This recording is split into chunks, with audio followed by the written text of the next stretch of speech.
नमस्ते खमागणी। देखो ये वीडियो आज होगा जयपुर के या आमेर के जो कच्छावा वंश है ढूंढाड़ क्षेत्र के उनके बारे में। तो देखिए कच्छावा वंश हुए या शेखावत वंश हुए, उन दोनों की कुल देवी माता है। तो कच्छावा वंश से ही शेखावत वंश निकले थे। जैसे मेवाड़ के अंदर गुहिल वंश था, तो गुहिल वंश से ही फिर आगे सिसोदिया वंश निकला था, सिसोदिया शाखा निकली थी। तो वैसे ही कच्छावा वंश को हम पढ़ते हैं, जिनका क्षेत्र है वो ढूंढाड़ क्षेत्र रहा। तो ढूंढाड़ क्षेत्र में कौन कौन सा एरिया आता है? जयपुर और जयपुर का आसपास, जयपुर दौसा, ये सब ढूंढाड़ में आते हैं। देखिए जैसे राजस्थान में डूंगरपुर और बांसवाड़ा है वो वागड़ प्रदेश कहलाता है। हाड़ौती, ये जो हाड़ौती क्षेत्र है वो कोटा बूंदी बारा झालावाड़ ये कहलाता है। जोधपुर के आसपास मारवाड़ क्षेत्र कहलाता है। वैसे ही ढूंढाड़ क्षेत्र है वो जयपुर का एरिया होता है, जयपुर के आसपास का वो ढूंढाड़ क्षेत्र कहलाता है और ढूंढाड़ी बोली वहां पर बोली जाती है। तो देखो कच्छावा वंश है वो भगवान राम के जो पुत्र है कुश, उनके वंशज माने जाते हैं कच्छावा। तो पहले ये कुशवा थे, तो कुशवा से फिर नाम परिवर्तन होके कच्छावा हो गया, क्योंकि आपको पता है भाषा परिवर्तनशील है। हमेशा भाषा और कुछ शब्द है वही बदलते रहते हैं। जैसे पहले संस्कृत से प्राकृत हुई, प्राकृत से पाली, पाली से फिर वो अपभ्रंश, सोर्स, यानी ऐसे करके नाम भी बदलते रहते हैं। तो कुशवा से कच्छावा हो गया। अब भगवान राम के बेटे कुश के वंशज माने जाते हैं। लेकिन सूर्यमल मिशन है जो राजस्थान के एक महान कवि हुए थे, उन्होंने कहा था कि नहीं, एक कुरुम नाम का रघुवंशी हुआ था, तो कुरुम रघुवंशियों के वंशज है वो कच्छावा कहलाते हैं। वैसे ही जीएच ओझा जी है वो कहते हैं कि नहीं, कच्छावा नाम के कोई आदि पुरुष व्यक्ति थे कच्छावा नाम के, तो उनके ही वंशज है वो कच्छावा कहलाते हैं। तो अलग अलग व्यक्तियों के, अलग अलग इतिहासकारों के अलग अलग मत है, लेकिन सर्वमान्य यही है कि राम के जो बेटे कुश है उनके वंशज है वो कच्छावा कहलाते हैं। तो देखिए कच्छावा वंश का आदि पुरुष है वो होता है दुल्हे राय। अब देखिए जो हमारा मारवाड़ है, मारवाड़ में राठौड़ शाखा थी, तो राठौड़ों के जो आदि पुरुष है वो रावसिया जी है। तो वैसे ही कच्छावाओं के आदि पुरुष है सर्वप्रथम जो मेन पुरुष है आप, वो दुल्हे राय है। तो दुल्हे राय जी है वो क्या करते हैं कि जो ढूंढाड़ क्षेत्र होता है जयपुर का आसपास का क्षेत्र, वहां पे पहले बड़गुजरों, गुजरों, मीणाओं, इनका शासन था। तो वो जो दुल्हे राय जी है वो इन मीणाओं को और गुजरों को हराते हैं, हरा के वहां पर अपना अधिपत्य जमा लेते हैं। कौन? दुल्हे राय जी, ठीक है। और फिर दौसा को अपनी पहली राजधानी बनाते हैं। तो देखिए कच्छावाओं की जो जयपुर में कच्छावा वंश है या फिर शेखावत है, तो कच्छावाओं की एक राजधानी नहीं रही है, चार चार राजधानी रही है। तो सबसे पहले दुल्हे राय जी होते हैं आदि पुरुष, वो दौसा को है वो कच्छाओं की पहली राजधानी बनाते हैं, ठीक है। तो दौसा को राजधानी बनाने के बाद में अपने पिता होते हैं जिनका नाम सोढ़ा राव होता है, उनको दौसा सौंप देते हैं।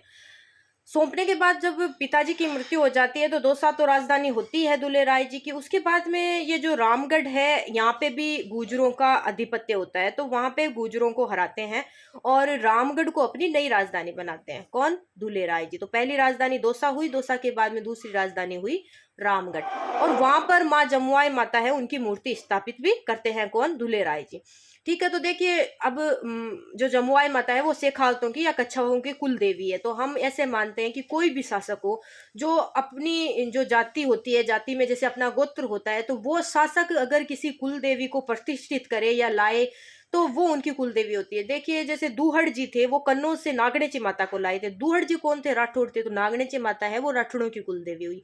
वैसे ही दुल्हे राय जी ने जमुआई माता की मूर्ति की स्थापना की थी, तो जमुआई माता है वो फिर कच्छाओं की या शेखावतों की कुल देवी हुई थी।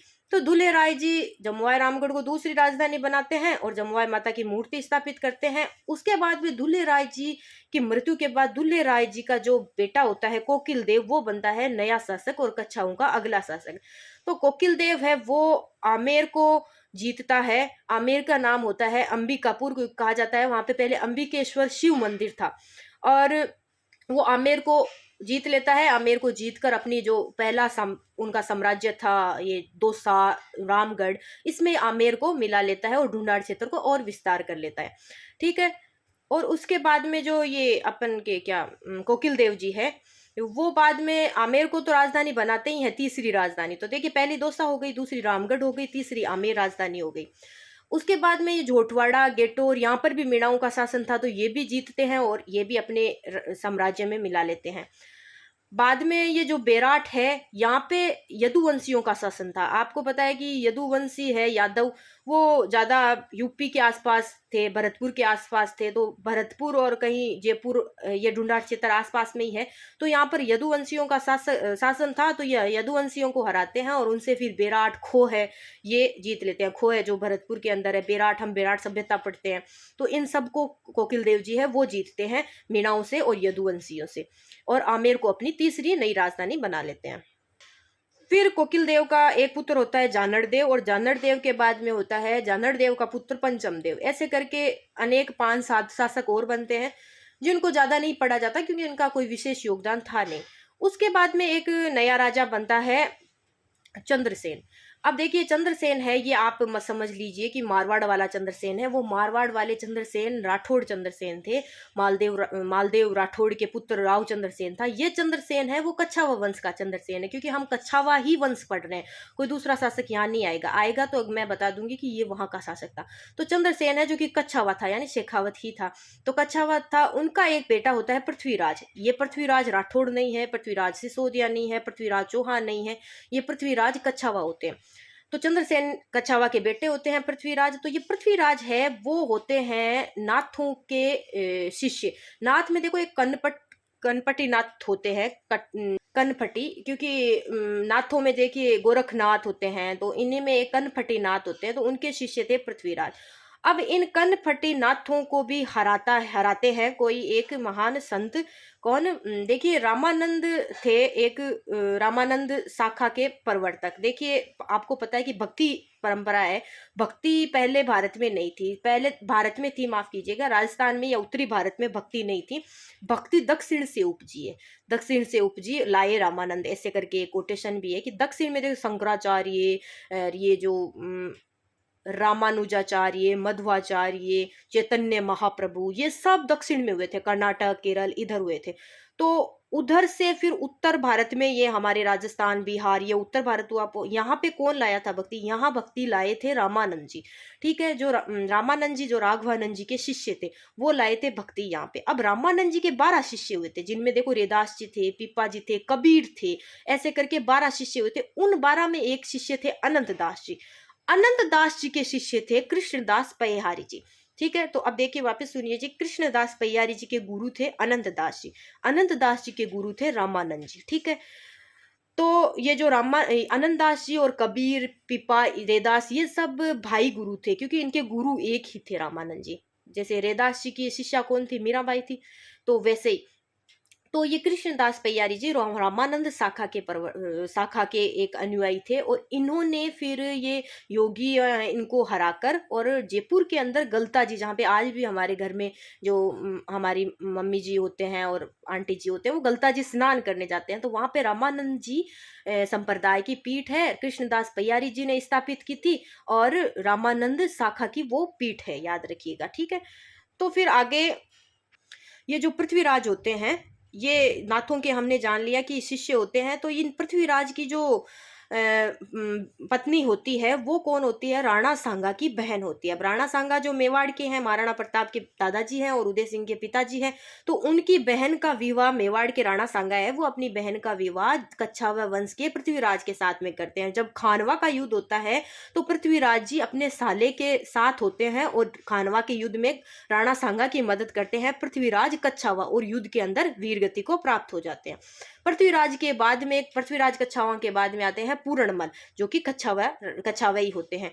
पूरणमल है, उनकी माँ का नाम बाला देवी होता है, और बाला देवी कौन होती है? बाला देवी बीकानेर के एक शासक होते हैं लूणकरण। अपन जानते हैं ना, लूणकरण सर झील है बीकानेर में, तो वही लूणकरण नाम के एक शासक होते हैं बीकानेर के, उनकी बेटी होती है बाला देवी, और बाला देवी का बेटा होता है वो पूरणमल होता है, मतलब बीकानेर पूरणमल का ननिहाल हो गया। ठीक है, तो उनके सहयोग से पूरणमल है वो कच्छावा का अगला शासक बनता है।